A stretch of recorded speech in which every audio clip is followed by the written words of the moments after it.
വർണ്ണിക്കും. പൂർണ്ണ ഹൃദയത്തോടെ യേശുവേ സ്തുതിക്കും. നിന്നത്ഭുതങ്ങളെ ഒക്കെയും ഞാൻ വർണ്ണിക്കും.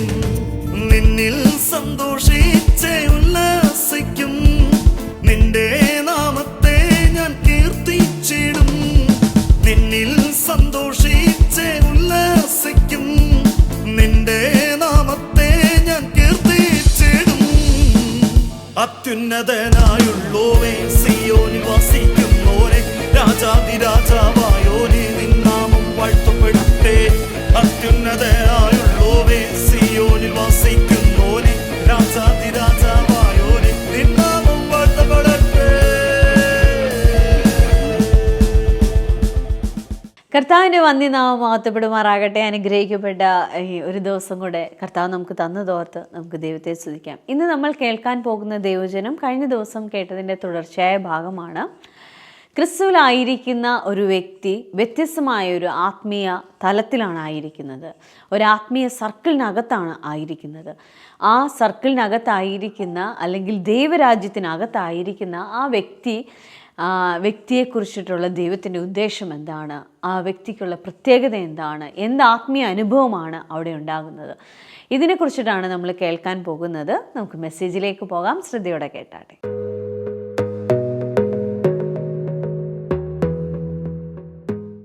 ഒരു വാതിൽ നിങ്ങൾ തുറന്നാൽ, നിങ്ങൾ ശ്രദ്ധിച്ച, ഈ വാതിൽ തുറന്നാൽ ഇതിങ്ങനെയല്ലേ തുറക്കുന്ന മേലോട്ടാണ്. ഇത് തുറന്നാൽ എവിടേക്കും ഒരു ഓപ്പണിങ് വരുക. യേശു പറഞ്ഞു, ഞാനാകുന്നു വാതിൽ. എവിടേക്കാ തുറന്നിരിക്കുന്നേ? അടുത്തിരിക്കുന്നവരോട് എവിടോട്ട് തുറന്നിരിക്കുക? ലോകത്തിലേക്കോ? കർത്താവ് തുറന്ന വാതിൽ അങ്ങോട്ട് കയറാനാ, സ്വർഗീയ അനുഭവങ്ങളിലേക്ക് കയറാനാ യേശു തുറന്നത്. ആത്മലോകത്തിലേക്ക് കർത്താവ് കയറ്റുവാനാ കൊണ്ടുവന്നേ. ഞാൻ സ്വപ്നങ്ങളും ദർശനങ്ങളും പ്രസംഗിക്കാൻ തുടങ്ങിയതാണ്. ഇത് അതിലേക്കാ വരാൻ പോകുന്നത്. പക്ഷെ എന്ന് വരും എന്ന് എനിക്കറിയത്തില്ല. അവിടെ കൊണ്ടേ ഞാൻ പ്രസംഗിക്കത്തുള്ളൂ. അതാണ് എൻ്റെ പ്രസംഗ വിഷയം. പക്ഷെ നിങ്ങൾക്കിത് മനസ്സിലാകാൻ തുടങ്ങിയാൽ സ്വപ്നങ്ങൾക്ക് വേണ്ടി നിങ്ങൾ ദാഹിക്കത്തൊന്നുമില്ല. കാരണം ഇതിനകത്തുള്ള ഭാഷയാ സ്വപ്നം, ഇതിനകത്തുള്ള ഭാഷയാ ഡ്രീംസ്, ഇതിനകത്തുള്ള ഭാഷയാ വിഷൻസ്, ഇതിനകത്തുള്ള ലാംഗ്വേജ് ആണ്. എനിക്ക് അങ്ങോട്ട് പറയാനുള്ള ലാംഗ്വേജ് അന്യഭാഷയും, ദൈവത്തിന് ഇങ്ങോട്ട് പറയാൻ ലാംഗ്വേജ്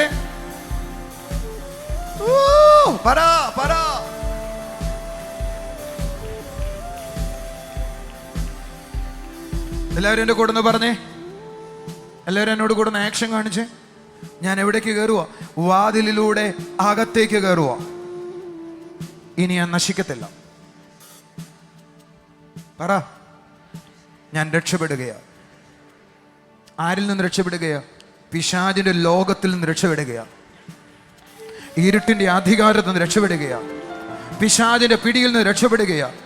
ശാപങ്ങളിൽ നിന്ന് രക്ഷപ്പെടുകയാ. ക്ഷാമങ്ങളിൽ നിന്ന് രക്ഷപ്പെടുകയാ.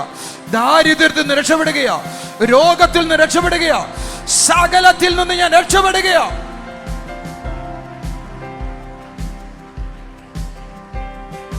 അടുത്തിരിക്കുന്ന രണ്ടുപേരുടെ കൈ എടുത്തിട്ട് പറഞ്ഞേ, ഞാൻ രക്ഷപ്പെട്ടേ. പറ, ഞാൻ രക്ഷപ്പെട്ടു. കേട്ടോ, ഞാൻ രക്ഷപ്പെട്ടു. ഇനി രോഗത്തിന് എന്നെ തൊടാക്കത്തില്ല, ലോകത്തിന് എന്നെ തൊടാൻ പറ്റത്തില്ല, ശത്രുവിനെ എന്നെ തൊടാൻ പറ്റത്തില്ല. ഞാൻ രക്ഷപ്പെട്ടു. ഒരു കള്ളൻ പിടിക്കാൻ വന്നു, കള്ളൻ പിടിച്ചു പറിക്കാൻ വന്നു, പോലീസ് സ്റ്റേഷനിൽ കയറി പറയുന്നത് ഞാൻ രക്ഷപ്പെട്ടു. കേട്ടോ, അതുപോലെ നിങ്ങൾ കയറിയിരിക്കുക. രക്ഷപ്പെട്ടു. നിങ്ങൾ രക്ഷപ്പെട്ടു. ആ രാജ്യത്തിനകത്ത് കയറിയിരിക്കുക. രക്ഷപ്പെട്ടു. നിങ്ങൾ ആരെങ്കിലും ഇവിടുത്തെ ചൂട് വല്ലതും അറിയുന്നുണ്ടോ? പകരം നമ്മൾ അറിയുന്നുണ്ട്, ആത്മശക്തി അറിയുന്നുണ്ട്. തുള്ളിച്ചാടി റിസീവ്. രക്ഷപ്പെട്ടു. ഞാനിത് പറയുന്നത് കേൾക്കുമ്പോ ഇരുട്ടിന്റെ ചങ്ങലകൾ അഴിയുന്നത് കാണാം. നിങ്ങൾ വെളിപ്പാടുകൾ കാണുന്നോ? നിങ്ങളുടെ അകക്കണ്ണ് തുറക്കട്ടെ. തുറന്ന് കാണാം. അകക്കണ്ണ് തുറന്ന് കാണാം. കാണുന്നുവെങ്കിൽ കാണുന്ന ഞാൻ പറയാം. ഇത് കറുത്ത പക്ഷികൾ മുറിവേറ്റു വീഴുന്നു. കാക്കകൾ പോലെ, കഴുകന്മാർ പോലുള്ളത് മുറിഞ്ഞു വീഴുന്നു. പകരം മാലാഖമാർ, സ്വർഗീയ ദൂതന്മാർ ഈ ഹോളിലെ അന്തരീക്ഷത്തിനകത്തേക്ക് ഇറങ്ങി വരുന്നു.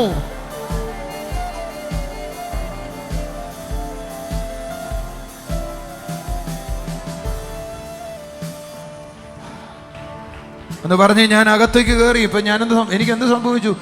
ഞാൻ രക്ഷപ്പെട്ടു. എല്ലാവരും പറ, നിങ്ങൾക്കറിയാമോ ദാവീദിന് ഈ രഹസ്യം അറിയാമായിരുന്നു. ദാവീദ് പറഞ്ഞു കണ്ടോ, യഹോവ എൻ്റെ ഏടയനാകുന്നു എന്ന് പറഞ്ഞ അവന് മനസ്സിലായി, ഞാനൊരു ഷെപ്പേർഡിന്റെ കീഴിലാണ് ഇരിക്കുന്നത്, ആ വലയത്തിനകത്താ. നിങ്ങൾക്ക് വല്ലതും മനസ്സിലാവുന്നുണ്ടോ? ആ ഷെപ്പേർഡ് എന്ന് പറയുന്ന വാക്കിനെ അവിടെ ഉപയോഗിച്ചിരിക്കുന്ന ഒരു വേർഡ് പരിശോധിച്ചാൽ നമുക്ക് കാണാൻ കഴിയും, റൂള് ലൈക്ക് എ ഫ്രണ്ട് എന്ന് പറഞ്ഞ ഒരു സുഹൃത്തിനെ പോലെ റൂൾ ചെയ്യുന്ന ഒരുവനായിട്ട് എൻ്റെ പുറകെ ഒരുവനുണ്ടെന്ന്.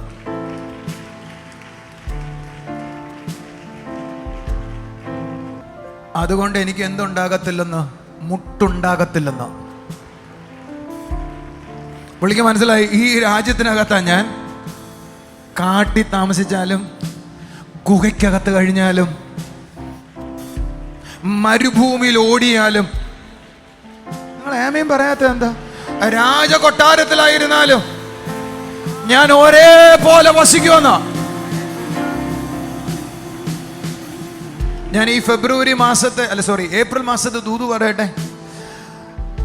ഈ ദിവസം മുതൽ ചിലരുടെ മുട്ടുമാറിപ്പോകും. സഭയുടെ മുട്ടുമാറിപ്പോകട്ടെ. മുട്ടെന്ന് പറഞ്ഞാൽ എന്തുവാ? ആവശ്യമുണ്ട്, പക്ഷേ അതിനുള്ള കാര്യം നടക്കണില്ല. ആവശ്യത്തിനൊത്തവണ്ണം ആ കാര്യങ്ങൾ യാഥാർത്ഥ്യമാകുന്നില്ല, അതിനെ മുട്ടുണ്ടാകുക. പക്ഷെ ഈ പകൽ മുതൽ നിങ്ങളോട് ദൂത് പറയുക, ഈ ഏപ്രിലില് മുട്ടില്ലാതെ വണ്ണം ചിലര് നടക്കാൻ പോവാ. No more wants.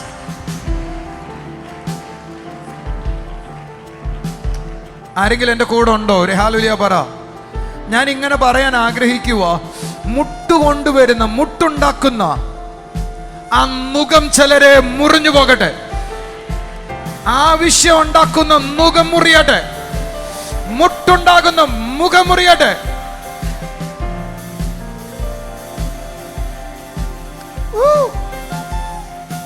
ഞാൻ അവിടെ മുട്ടുണ്ടാകുക എന്ന വാക്കിനെ അവിടെ ഉപയോഗിച്ചിരിക്കുന്ന വേറൊരു വാചകം പറയട്ടെ, ഫെയിൽ എന്നാണ്. വീഴ്ച ഉണ്ടാകത്തില്ല. ചിലർ നോക്കി ഞാൻ പറയട്ടെ, ഈ രാജ്യത്തിനകത്ത് വീഴത്തില്ല. വീണാലും കർത്താവിന്റെ കയ്യിലേക്കേ വീഴത്തുള്ളൂ. ഞാൻ ഇന്ന് ഓർമ്മിക്കേണ്ട, യേശുദാസ് എന്ന് പറഞ്ഞൊരു പാസ്റ്റർ സ്കൂൾ ഓഫ് ഹോളി സ്പിരിറ്റിനകത്ത് നമ്മുടെ അഞ്ജലിയിൽ നടക്കുമ്പോൾ അദ്ദേഹം ഒന്ന് പഠിപ്പിക്കുക. നിങ്ങൾ ഫ്ലൈറ്റിൽ യാത്ര ചെയ്യുക, നിങ്ങൾ വീണു, എവിടേക്ക് വീഴും? ഒരുത്തൻ പറഞ്ഞു നേരെ കടലിൽ പോകും.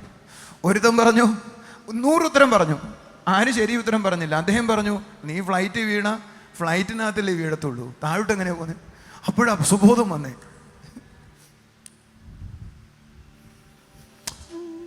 നിങ്ങൾ ഈ രാജ്യത്ത് വീഴത്തില്ല. നിങ്ങൾ എൻ്റെ ഒപ്പം എത്തിയെങ്കിലും നല്ല ആമേൻ പറ. വീഴുന്ന പ്രകൃതത്തിൽ നിന്ന് വീഴാത്ത പ്രകൃതത്തിലേക്ക് നിങ്ങൾ ഷിഫ്റ്റഡ് ആയ ദിവസമാണ് ദൈവരാജ്യത്തിനകത്തേക്ക് കയറിയത്.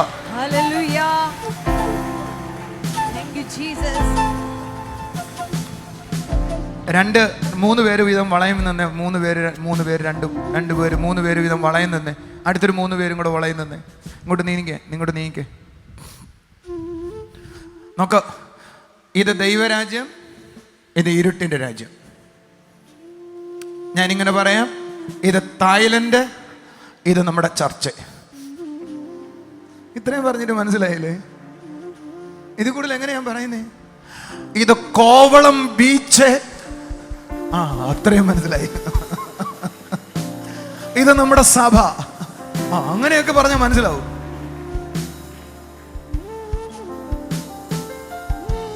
നിങ്ങൾ ശ്രദ്ധിച്ചേ, ആ സ്ഥലത്തിന്റെ അന്തരീക്ഷത്തിനെ നമ്മൾ എന്ത് ചെയ്യാൻ പറ്റും?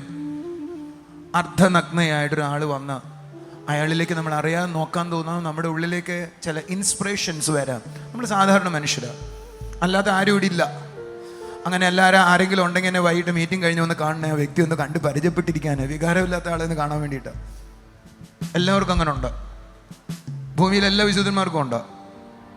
പക്ഷെ അതിൻ്റെ കാരണം പറയുന്നത്, ശ്രദ്ധിക്കേ, ഈ ലോകം ആ വ്യക്തിയെ സ്വാധീനിക്കുന്നത്. എന്നാൽ നിങ്ങൾ അറിയേണ്ടത്, ഈ ലോകത്തിലാണ് നിങ്ങളെങ്കിൽ ആ ലോകത്തിന് എന്നെ സ്വാധീനിക്കാൻ കഴിയത്തില്ല.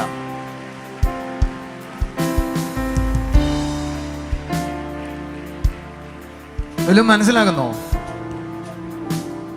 നിങ്ങൾക്ക് അങ്ങനെ സെക്സി ആയിട്ടൊരു പെങ്കുച്ച് വരുന്നു, അല്ലെങ്കിൽ സെക്സി ആയിട്ടൊരു ചെറുക്കം വരുന്നു, 6 പാക്ക് ഒക്കെ ആയിട്ടൊരു വരുത്തം വരുന്നു, വന്നു പോയി, അത്രേ ഉള്ളൂ. അത് നിങ്ങളെ അകത്തേക്ക് വരത്തില്ല, അകത്തേക്ക് ഫീൽ ചെയ്യത്തില്ല.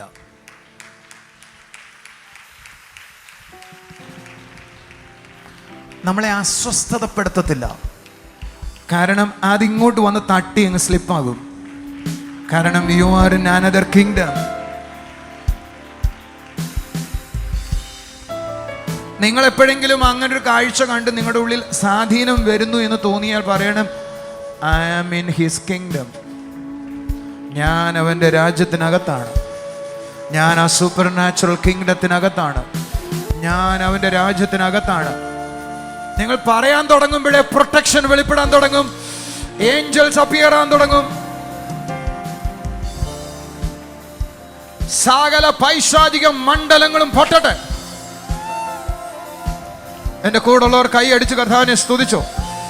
സകല മന്ത്രവാദങ്ങളും അഴിയട്ടെ, ആഭിചാര ക്രിയകൾ പൊട്ടട്ടെ, ദുർശക്തികൾ അഴിയട്ടെ.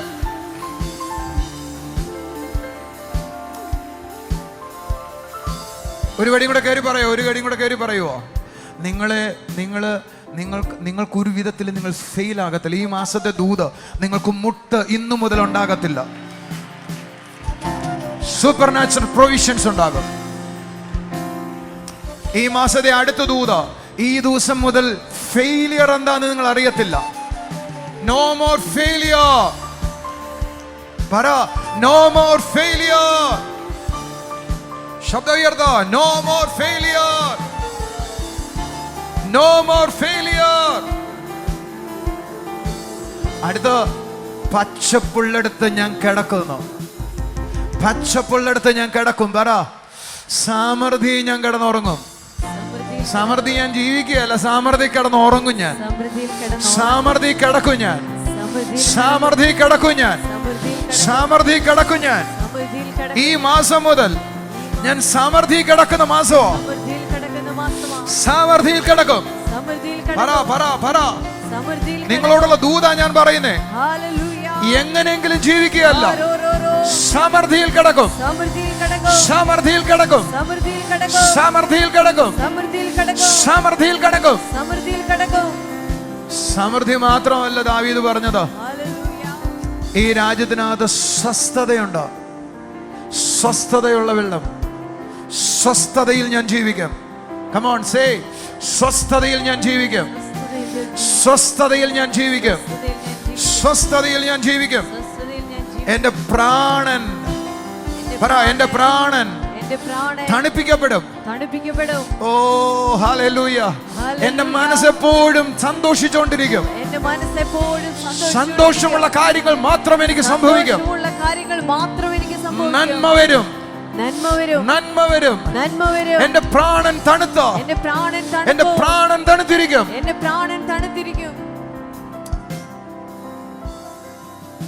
God will refresh your soul. ഒരു ആമേൻ പറഞ്ഞാട്ടെ. രണ്ട് വാചകമായി പ്രാണൻ തണുത്തിരിക്കുക എന്ന് എഴുതിയിരിക്കുന്നിടത്ത് ഉപയോഗിച്ചിട്ടുള്ളത് refresh your soul and restore your soul എന്നാണ്. രണ്ട് വാർഡുകളാണ് ഉപയോഗിച്ചിട്ടുള്ളത്. ഒന്ന് റീഫ്രഷ് യുവർ സോൾ, നിന്റെ പ്രാണനെ അവൻ റീഫ്രഷ് ചെയ്യുമെന്ന്. തണുത്തും ഇടിഞ്ഞും പോയ സ്ഥലത്ത് നിന്ന് അവനെ എഴുന്നേൽപ്പിക്കും, സ്റ്റോറപ്പ് ചെയ്ത് അവൻ വേറൊരു പ്രതലത്തിലേക്ക് വരും. ഈ രാജ്യത്തിനകത്ത് റീഫ്രഷ്, എപ്പോഴും ഫ്രഷ് ആയിരിക്കും. റിസ്റ്റോർ ചെയ്യുന്ന, ഇടിഞ്ഞു പോയ സ്ഥലത്തുനിന്ന് റിസ്റ്റോർ ചെയ്യുന്ന. ഞാൻ ചിലരെ നോക്കി ദൂത് പറയുക, ഇത് നിന്റെ restoration മാസോ, റീഫ്രഷിന്റെ മാസോ. April, the month of refreshness, the month of restoration. Para month of refresh, month of restoration, വീണ്ടെടുപ്പിന്റെ മാസം. റീഫ്രഷ് ആകുന്ന മാസം. റീഫ്രഷ് ആകുന്ന മാസം. ഈ ദാവീദിന് ഈ രഹസ്യം മനസ്സിലായി. അടുത്തിരിക്കുന്നവരോട് പറഞ്ഞു, ദാവീദിന് ഈ രഹസ്യം മനസ്സിലായി. ദാവീദിന് രഹസ്യം. അവൻ പറഞ്ഞു, എനിക്ക് ചുറ്റും ആരെങ്കിലും എൻ്റെ കൂടെ ഉണ്ടോ? എനിക്ക് ഒരു വാചകം കൂടെ പറയുന്ന ഇഷ്ടമോ? ഞാൻ കൂരിരുളിന്റെ താഴ്വരയിലൂടെ കടന്നാലും ഞാൻ ഭയപ്പെടത്തില്ലെന്ന്. ഭയപ്പെടുകയില്ല. അവിടെ എഴുതിയിരിക്കുന്നതാ, even through I walk through a sunless valley. വെളിച്ചമില്ലെന്ന് നമുക്ക് തോന്നിയാൽ പോലും, എല്ലാ സാഹചര്യങ്ങളും പ്രതികൂലമായ തോന്നിയാൽ പോലും ആരോ ഒരാളെന്നെ എടുത്തോണ്ട് നടക്കുമെന്ന് എന്ന് പറഞ്ഞ ദാവീദിന് മനസ്സിലായി, അവൻ അവന്റെ തോളിലാ. അടുത്തിരിക്കുന്ന ആളെ കൈ കൊടുത്തിട്ട് പറഞ്ഞ്, ഞാൻ അവന്റെ തോളിലാ. ഞാൻ അവന്റെ തോളിലാ. ആ ആത്മീയ അനുഭവത്തിലായിരിക്കുമ്പോൾ എന്നെ തൊടുവാൻ ആർക്കും കഴിയത്തില്ല. ഞാൻ അവിടെ സ്വസ്ഥതയിൽ ജീവിക്കും, ഞാൻ സമൃദ്ധിയിൽ ജീവിക്കും. എൻ്റെ ഹൃദയം കർത്താവിൽ സന്തോഷിക്കുവാനിടയായിത്തീരും. എൻ്റെ ആത്മീയ അനുഭവങ്ങൾ വ്യത്യസ്തമായിരിക്കും. എൻ്റെ ഹൃദയം തണുത്തിരിക്കും. ഞാനൊരു വ്യത്യസ്തനായ വ്യക്തിയെ പോലെയാണ് ആ അനുഭവത്തിലായിരിക്കുന്നത്. നിങ്ങളെക്കുറിച്ചുള്ള ദൈവത്തിൻ്റെ ഉദ്ദേശം അതാണ്. അതിലായിരുന്നാട്ടെ. കർത്താവ് അനുഗ്രഹിക്കട്ടെ. നമുക്കിനി ചില സാക്ഷ്യങ്ങൾ കാണാം.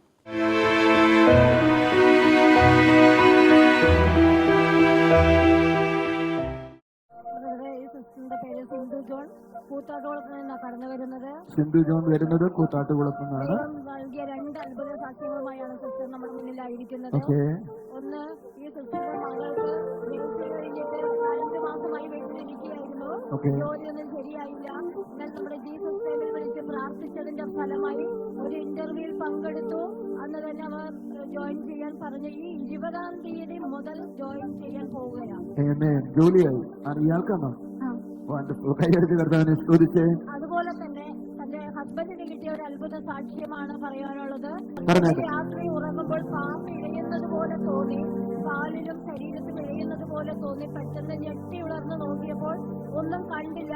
എന്നാൽ സിസ്റ്റർ ലൈറ്റ് ഇട്ട് ബാത്റൂമിലേക്ക് പോകുന്ന വഴിയിൽ ഒരു പാമ്പ് പോകുന്നത് കണ്ടു.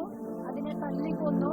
പക്ഷെ സിസ്റ്റർക്ക് പറയാനുള്ളത് ഇതാ, തന്റെ മകൾ അതേ സമയം തന്നെ തന്റെ പപ്പയുടെ ശരീരത്തെ പാമ്പ് ഇഴയുന്നതായി ഒരു ദർശനം കണ്ടു. ദൈവം അത് വെളിപ്പെടുത്തി തന്നു, ഇല്ലാതാക്കി എന്നാണ്. എനിക്കത് മനസ്സിലായില്ല. ആരാ ദർശനം കണ്ടയാള്? ഇളയമോള് പ്രാർത്ഥിക്കുമ്പോ കണ്ടെന്നാണോ? അല്ല, കിടന്നുറങ്ങിയപ്പോ തന്നെ ഈ സംഭവം നടക്കുന്നത്. ഞങ്ങള് 2 പേരും കിടന്നുറങ്ങുമായിരുന്നു.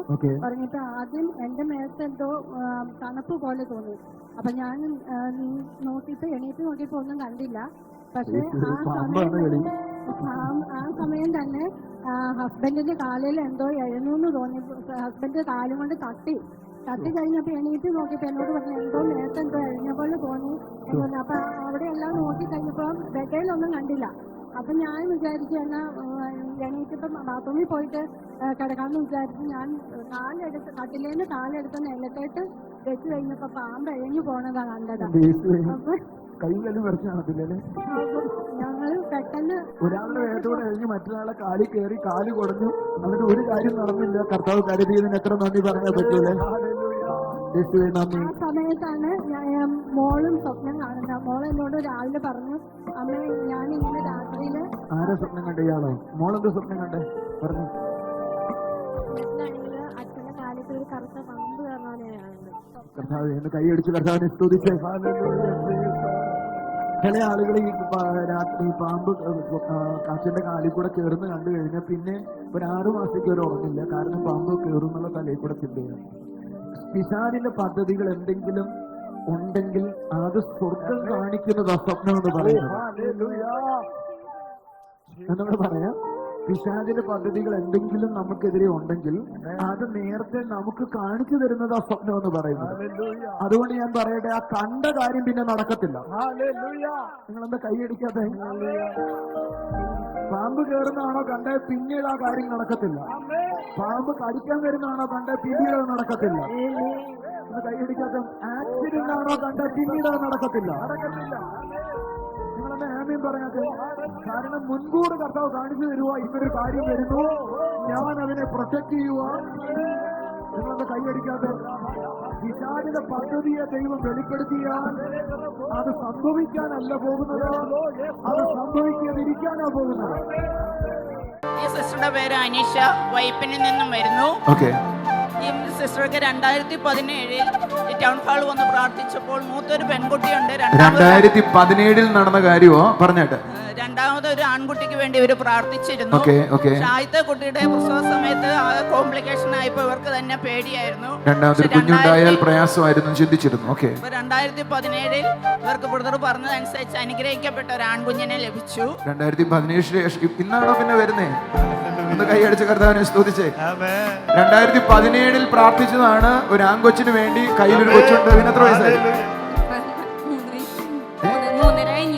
3.5 കഴിഞ്ഞു. കൈയടിച്ച് കർത്താവിനെ സ്തുതിച്ചേ. ഒരു നല്ല ആമേൻ പറഞ്ഞ്. മൂത്തയാൾക്ക് എത്ര വയസ്സായി? 12 വയസ്സായി. അതിനുശേഷം ഒരു അടിപൊളി അനിയനെ കിട്ടി അല്ലേ? ഒന്ന് കൈയടിച്ച് കർത്താവിനെ സ്തുതിച്ച. കർത്താവ് കൊടുത്ത കൃപയ്ക്കായി നന്ദി. ഈ മോനെ കൊടുത്തതിന് നന്ദി പറഞ്ഞിട്ട്. അതിനേക്കാൾ ഉപരിയായി കഴിഞ്ഞ മാസം സിസ്റ്ററോട് വന്ന് വർദ്ധിച്ചുകൊണ്ടിരിക്കുന്നു. അപ്പോൾ ബ്രദർ ഇവരെ ഒരു ഭവനത്തിന് വേണ്ടി ആഗ്രഹിച്ച് പ്രാർത്ഥിക്കുക. കഴിഞ്ഞ മാസം ഞാൻ ഇവരോട് പറഞ്ഞു ദൂത. അപ്പോൾ ആ സമയത്ത് ബ്രദർ അങ്ങോട്ട് പറഞ്ഞു, നിങ്ങൾ ഇങ്ങനെ ആഗ്രഹിച്ചുകൊണ്ടിരിക്കുക, നിങ്ങൾക്ക് ഒരു ഭവനം വേണമെന്ന് പറഞ്ഞു. പക്ഷെ അവരുടെ കയ്യിൽ ഒന്നും കയ്യിലില്ല. അവരൊരിക്കലും അത് പ്രതീക്ഷിച്ചു പോലുമില്ല. പക്ഷെ ബ്രദർ പറഞ്ഞു 2025 ഒരു 2 നില വീട് കിട്ടും. പക്ഷെ 1 നില വീടിന്റെ പണി പൂർത്തിയാവും. ഈ ബുധനാഴ്ചക്കകം നിങ്ങൾക്ക് ഒരു അത്ഭുതം നിങ്ങളുടെ വീട്ടിൽ നടക്കും എന്ന് പറഞ്ഞു. പക്ഷെ ആ ബുധനാഴ്ച തന്നെ ഇവരുടെ അങ്കിൾ ഇവരെ വിളിക്കുകയും ഇവർക്ക് വേണ്ട സാമ്പത്തിക സഹായം ചെയ്യാമെന്നും പറഞ്ഞു. ഒന്ന് എഴുന്നേറ്റ് ഒരു കൈയടി കൊടുത്തേ ഒക്കത്തുള്ളൂ അതിനെ. ഞാൻ ഈ ചേച്ചിയോട് ദൂത് പറയുമ്പോൾ ആരെങ്കിലും അവിടെ ഉണ്ടായിരുന്നോ? കേട്ടവരാരെങ്കിലും ഉണ്ടോ? ആരെങ്കിലും ഉണ്ടോ? എനിക്ക് തോന്നുന്നു ചേച്ചി രണ്ടാമത്തെ ഡോറിന്റെ എവിടെയെങ്കിലും അങ്ങോട്ടായിരുന്നു അല്ലേ? ആ വഴിയുടെ എവിടെയായിരുന്നു? അന്ന് ആ ബുധനാഴ്ച തന്നെ അത്ഭുതം നടന്നു. കർത്താവിന് എന്തെല്ലാം നന്നായിട്ട് അറിയാലേ. അയ്യടാ, നിങ്ങളുടെ കൈയടി കേട്ടിട്ട് എനിക്ക് പ്രസംഗിക്കാനേ തോന്നുന്നില്ല. ഒന്ന് ചുണയായിട്ട് കൈയടിച്ച് ഒരു ആമേൻ പറഞ്ഞു. ആമേൻ. കർത്താവിൻ്റെ കൃപയ്ക്കായി നമുക്ക് നന്ദി പറയാം. നമുക്കൊരു നിമിഷം പ്രാർത്ഥിക്കാം. വിശ്വാസം അത്ഭുതത്തെ കൊണ്ടുവരും. ഞാൻ ആയിരിക്കുന്ന അനുഭവം ഏതാണെന്ന് ഒരു വ്യക്തി തിരിച്ചറിയുന്നുവെങ്കിൽ നമ്മളിപ്പോഴായിരിക്കുന്ന ആ ചഞ്ചലിപ്പ് നമ്മുടെ മനസ്സിലുണ്ടാകത്തില്ല. പ്രശ്നങ്ങൾ കാണുമ്പോഴുള്ള ടെൻഷനുകൾ നമ്മുടെ ഉള്ളിലുണ്ടാകത്തില്ല. അതിനെല്ലാം നമ്മൾ ഓവർകം ചെയ്യുവാനിടയായിത്തീരും. കാരണം ഞാൻ ആയിരിക്കുന്നത് ക്രിസ്തുവിലാണ്. നിങ്ങളായിരിക്കുന്നത് ക്രിസ്തുവിലാണ്. നിങ്ങളുടെ അനുഭവങ്ങൾ വ്യത്യസ്തമാണ്. അതുകൊണ്ട് വിശ്വാസത്തോടെ നിങ്ങളുടെ ലൈഫിനോട് സംസാരിച്ചാട്ടെ. വിശ്വാസത്തോടെ ജീവിതത്തിലായിരിക്കുന്ന സകല മേഖലയും ജയിച്ചാട്ടെ. നമുക്കൊരു നിമിഷം പ്രാർത്ഥിക്കാം. സ്വർഗീയ പിതാവേ, ഞങ്ങളെ കാണുന്ന ഓരോ കുടുംബങ്ങളുടെ മേലും അവിടുത്തെ കൃപ ചലിക്കണമപ്പാ. അവിടുത്തെ കൃപ ചലിക്കണമപ്പാ. വ്യത്യസ്തമായ ആത്മീയ അനുഭവങ്ങൾ ഓരോ ദിവസവും ഈ കുടുംബങ്ങളിലുണ്ടാകണം. അപ്പോൾ ആ ഓരോ ദിവസവും ഈ കുടുംബങ്ങളിലുണ്ടാകണമപ്പാ. നിൻ്റെ കൃപ ചലിക്കുന്നതിനായി നന്ദി പറയുന്നു. നന്ദി പറയുന്നു കർത്താവേ. നന്ദി പറയുന്നു കർത്താവേ. Thank you Jesus. ചെയ്യുന്നതിലെല്ലാം പരാജയമാണ്. സ്വപ്നം കണ്ടത് ഒന്നിലും തനിക്ക് എത്തുവാൻ കഴിഞ്ഞില്ല കർത്താവേ. അപ്പോൾ ജീവിക്കുന്നൊരു ദൈവമുണ്ടോ എന്ന് പലപ്പോഴും ചോദിക്കുന്ന വിധത്തിലാണ് ഒരു യൗവനക്കാരനെ എനിക്ക് കാണാം. കർത്താവ് പറയുകയാണ്, നിൻ്റെ ലൈഫ് മാറുകയാണ്. നിൻ്റെ ലൈഫ് മാറുകയാണ്. ക്രിസ്തുവിലായിരിക്കുന്ന ഒരു വ്യക്തിക്ക് പരാജയപ്പെടുവാൻ കഴിയത്തില്ല. ക്രിസ്തുവിലായിരിക്കുന്ന ഒരു വ്യക്തിക്ക് സകലത്തിലെ മേലും ജയം അനുഭവിക്കുവാൻ കഴിയും. കർത്താവെ, ആ യൗവനക്കാരനായി പ്രാർത്ഥിക്കുന്ന കർത്താവെ, നിരാശ കൊണ്ടിട്ട് എല്ലാ വേദനയുടെ അനുഭവങ്ങളും പരാജയത്തിൻ്റെ അനുഭവങ്ങളും കർത്താവെ തൻ്റെ ലൈഫിൽ നിന്ന് മാഞ്ഞു പോകട്ടെ അപ്പാ. അത് നീങ്ങിപ്പോകട്ടെ അപ്പാ. കർത്താവിൻ്റെ കരം തനിക്ക് വേണ്ടി ചലിക്കുന്നത് കാണാൻ തുടങ്ങട്ടെ അപ്പാ. യേശുവിൻ്റെ നാമത്തിൽ അനുഗ്രഹിക്കുന്നു പിതാവേ. യേശുവിൻ്റെ നാമത്തിൽ അനുഗ്രഹിക്കുന്നു കർത്താവേ. ഹല്ലേലൂയ. അതേപോലെ സ്വീറ്റ്സിൻ്റെ ബിസിനസ് ചെയ്യുന്ന ഒരു വ്യക്തിയെ കർത്താവ് കാണിക്കുകയാണ്. ആ വ്യക്തിയുടെ മേൽ ആ വ്യക്തി ചില രോഗങ്ങൾക്ക് അടിമയാണ്. ചില ശാരീരിക പ്രയാസങ്ങൾ തൻ്റെ ലൈഫിലുണ്ട്. കർത്താവ് വ്യക്തിയെ തൊടുകയാണ്. കർത്താവേ, നിൻ്റെ കൃപ ചലിക്കുന്നോർത്ത് നന്ദി പറയുന്നു. ശരീരത്തിൽ നീര് വെക്കുന്നതായ അനുഭവം യേശുവിൻ്റെ നാമത്തിൽ സൗഖ്യമാകട്ടെ അപ്പ. നീര് വെക്കുന്നതായ അനുഭവം ശരീരത്തിൽ നിന്ന് നീങ്ങിപ്പോകട്ടെ അപ്പ. അവിടുന്ന് കൊടുക്കുന്ന സമാധാനത്തിനായി നന്ദി, സ്വസ്ഥതയ്ക്കായി നന്ദി, സൗഖ്യത്തിനായി നന്ദി പറയുന്നു കർത്താവേ. Thank you Jesus. Thank you Jesus. അതേപോലെ തന്നെ കുഞ്ഞിന് വേണ്ടി പ്രാർത്ഥിക്കുന്ന ഒരു കുടുംബത്തെ കാണാം. ആ കുഞ്ഞിൻ്റെ പല്ലുകൾക്കെല്ലാം കേടാണ്. പല്ലുകൾ എന്നും പല്ലുവേദനയും പ്രയാസവുമാണ്. കർത്താവേ, ആ മോളെ സൗഖ്യമാക്കണമേ അപ്പാ. നിൻ്റെ കൃപ ചലിക്കണമപ്പാ. ആ കുഞ്ഞിനെ സൗഖ്യമാക്കണമേ എന്ന് പ്രാർത്ഥിക്കുന്നു. Thank you Jesus. സ്വർഗീയ പിതാവേ, ഞങ്ങളോടൊപ്പം ആയിരിക്കുന്ന ഓരോ കുടുംബങ്ങളെ ഇവരുടെ ആവശ്യങ്ങൾക്കനുസരിച്ച് കർത്താവിൻ്റെ കൃപ ഇവർക്ക് വേണ്ടി ചലിക്കണമേ അപ്പാ. വിശ്വാസത്തിൻ്റെ നിറവ് ഇവരിലുണ്ടാകട്ടെ. സ്വർഗീയ പിതാവയോട് ഞങ്ങളുടെ പ്രാർത്ഥന കേട്ടതിനായി സ്തോത്രം. യേശുവിൻ്റെ നാമത്തിൽ തന്നെ ആമേൻ. വലിയ നന്മകൾ കൊണ്ട് കർത്താവ് നിറയ്ക്കട്ടെ. ആമേൻ. ക്രിസ്തുവിൽ അനുഗ്രഹത്തോടായിരിക്കാം. God bless you. ആമേൻ.